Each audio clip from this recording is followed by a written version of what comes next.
For this lesson, I'm using the Premiere Pro project file 0802 Adjust Volume Over Time. You'll find that project file with the media associated with this lesson. Double-click on it to open it in Premiere Pro. It's likely you'll want to change the volume of music when there is voiceover or important events taking place on screen. To achieve this, you'll use a special kind of mark called a keyframe, which stores the volume you want at a particular time. Let's try it with this sequence. On the timeline, I'm going to move the divide between the video and audio tracks so we can see this music clip a little more clearly. In fact, I think I'll make the track a little taller as well so we can see the waveform. Keyframes are added to this white line, the volume level for the clip. And if you can't see that white line, which is sometimes called a rubber band, click on the Settings menu for the timeline and make sure Show Audio Keyframes is enabled.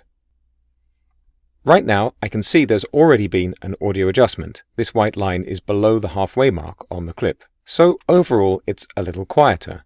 I'm going to zoom in a little so I can see the clip more clearly, using the navigator at the bottom of the timeline panel, and I'm going to switch to the pen tool.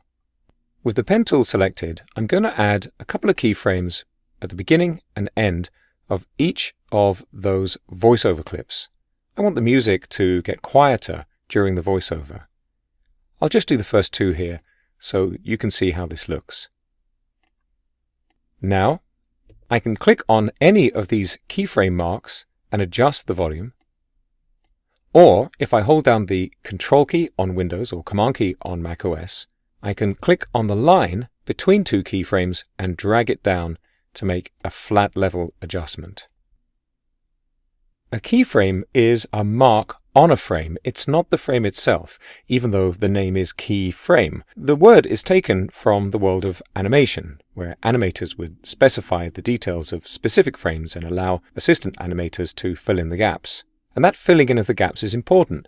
You can see here on the timeline the rubber band dips over time, and then it's flat for a while, and then it raises over time. That adjustment over time is called interpolation, and it happens automatically when you add keyframes in Premiere Pro. It's also worth noting that keyframes are on the clip, not on the timeline. So if I go back to the selection tool and move this clip along the timeline, you can see those keyframes move with it. I'll just undo that with Ctrl-Z on Windows or Command-Z on macOS. Another way to add keyframes in Premiere Pro is to use the audio clip mixer. I'm going to set the playhead a little bit further back on the timeline and go to the audio clip mixer. And as I'm working on my audio 4 track, I'm going to turn on this option on the audio clip mixer, write keyframes for that audio 4 track. Now, while I play back the timeline, if I make adjustments using this fader control, keyframes will be added automatically. And let's take a look at that. I'm going to use the space bar to start and stop playback.